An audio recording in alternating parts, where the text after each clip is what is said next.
ಗುರುಭ್ಯೋ ನಮಃ. ನನ್ನ ಅಧ್ಯಾತ್ಮ ಬಂಧುಗಳೇ, ನಾನು ಆದಿಗುರು ಶಂಕರರ ಶಿವಾನಂದ ಲಹರಿಯ 34, 35, 36 ಈ ಸ್ತೋತ್ರಗಳನ್ನು ಮತ್ತು ಇದರ ಅರ್ಥವನ್ನು ಮುಂದುವರಿಸ್ತೀನಿ.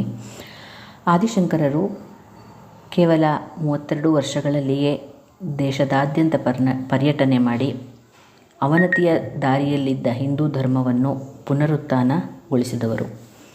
ಅವರು ಪಂಡಿತರನ್ನು, ಶಾಸ್ತ್ರವೇತ್ತರನ್ನು ಜಯಿಸಿ ಸರ್ವಜ್ಞ ಪೀಠವನ್ನು ಅಲಂಕರಿಸಿದವರು. ಶಂಕರರ ಬಗ್ಗೆ ಒಂದು ಸಂಕ್ಷಿಪ್ತ ಶ್ಲೋಕ ಹೀಗಿದೆ: ಅಷ್ಟವರ್ಷೆ ಚತುರ್ವೇದಿ, ದ್ವಾದಶೆ ಸರ್ವಶಾಸ್ತ್ರವಿತ್, ಷೋಡಶೆ ಕೃತವಾನ್ ಭಾಷ್ಯಂ, ದ್ವಾತ್ರಿಂಶೆ ಮುನಿರಭ್ಯಗಾತ್ ಅಂತ. ಇದರರ್ಥ, ಶಂಕರರು ಅವರ 8ನೇ ವಯಸ್ಸಿನಲ್ಲಿಯೇ 4 ವೇದಗಳನ್ನು ಕಲಿತು, 12ನೇ ವಯಸ್ಸಿನಲ್ಲಿಯೇ ಸರ್ವಶಾಸ್ತ್ರಗಳನ್ನು ತಿಳಿದು, 16ನೇ ವಯಸ್ಸಿಗೆ ಭಾಷ್ಯಗಳನ್ನು ಬರೆದು, 32ನೇ ವಯಸ್ಸಿಗೆ ಕಾಲವಾದರು ಅಂತ.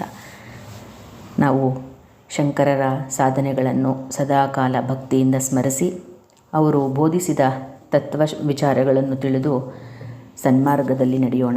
34ನೆಯ ಸ್ತೋತ್ರ. ಕಿಂ ಭ್ರೂಮಸ್ತವ ಸಾಹಸಂ ಪಶುಪತೆ ಕಸ್ಯಾಸ್ತಿ ಶಂಭೋ ಭವದ್ಧೈರ್ಯಂ ಚೇದುಷಮಾತ್ಮನಃ ಸ್ಥಿತಿರ್ಯಂ ಚಾನ್ಯೈಹಿ ಕಥಂ ಲಭ್ಯತೆ ಭ್ರಶ್ಯದ್ದೇವಗಣಂ ತ್ರಸನ್ ಮುನಿಗಣಂ ನಶ್ಯತ್ ಪ್ರಪಂಚಂ ಲಯಂ ಪಶ್ಯನ್ ನಿರ್ಭಯ ಏಕ ಏವ ವಿಹರತ್ಯಾನಂದ ಸಾಂದ್ರೋ ಭವಾನ್.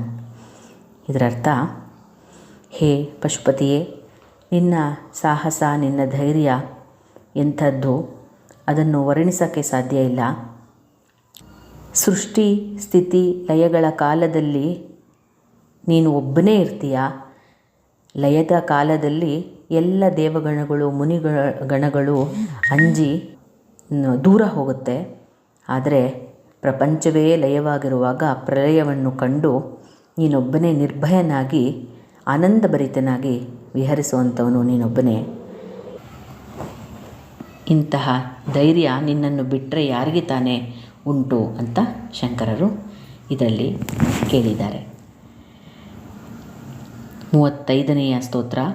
ಯೋಗಕ್ಷೇಮ ದುರಂಧರಸ್ಯ ಸಕಲ ಶ್ರೇಯಪ್ರದೋದ್ಯೋಗಿನೋ ದೃಷ್ಟಾದೃಷ್ಟ ಮತೋಪದೇಶ ಕೃತಿನೋ ಬಾಹ್ಯಂತರ ವ್ಯಾಪಿನ ಸರ್ವಜ್ಞಸ್ಯ ದಯಾಕರಸ್ಯ ಭವತಃ ಕಿಂ ವೇದಿತವ್ಯಂ ಮಯಾ ಶಂಭೋ ತ್ವಂ ಪರಮಾಂತರಂಗ ಇತಿ ಮೇ ಚಿತ್ತೇ ಸ್ಮರಮ್ಯಾನ್ವಹಂ. ಇದರ ಅರ್ಥ,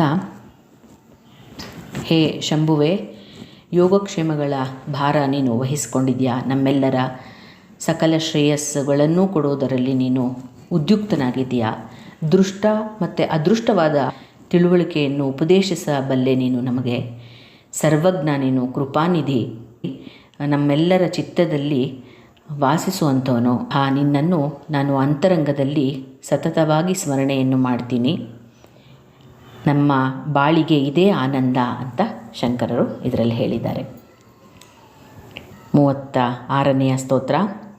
ಭಕ್ತೋ ಭಕ್ತಿ ಗುಣಾವೃತೆ ಮುದಮೃತ ಪೂರ್ಣೆ ಪ್ರಸನ್ನೇ ಮನಃ ಕುಂಭೆ ಸಾಂಬವ ವಾಂಗ್ರಿ ಪಲ್ಲವಯುಗಂ ಸಂಸ್ಥಾಪ್ಯ ಸಂವಿತ್ ಫಲಂ ಸತ್ವಂ ಮಂತ್ರ ಮುದೀರಯನ್ ನಿಜ ಶರೀರಾಗಾರ ಶುದ್ಧಿಂ ವಹನ್ ಪುಣ್ಯಾಹಂ ಪ್ರಕಟೀಕರೋಮಿ ರುಚಿರಂ ಕಲ್ಯಾಣಮಾಪಾದಯನ್. ಇದರರ್ಥ, ಹೇಗೆ ನಾವು ಮನೆಯಲ್ಲಿ ಪುಣ್ಯಾಹವನ್ನು ಮಾಡ್ಕೊಳ್ತೀವೋ ಅದೇ ರೀತಿ ನಮ್ಮ ಮನಸ್ಸನ್ನು ಭಕ್ತಿಯ ಪುಣ್ಯಾಹದಿಂದ ಸ್ವಚ್ಛಗೊಳಿಸ್ಕೊಳ್ಬೇಕು ಅಂತ ಇದರರ್ಥ.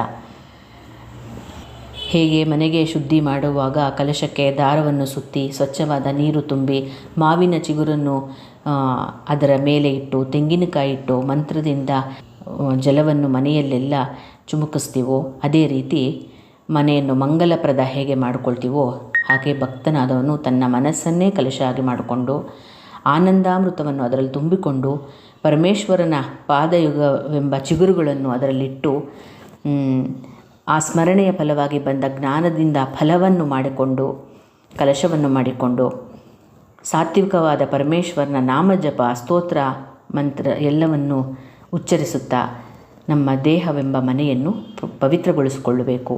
ಇದೇ ಪುಣ್ಯಾಹ ಅಂತ ಶಂಕರರು ಹೇಳಿದ್ದಾರೆ. ಇದು ಪರಮಾತ್ಮನ ಆನಂದ ಸ್ವರೂಪ ಭಕ್ತನಿಗೆ ತೋರಿಸೋದು ಶಂಕರರು. ಶ್ರೀ ಗುರುಭ್ಯೋ ನಮಃ. ಒಳ್ಳೆಯದಾಗಲಿ. ಹೀಗೆ ಮುಂದಿನ ಸ್ತೋತ್ರಗಳಲ್ಲಿ ಸಿಗೋಣ.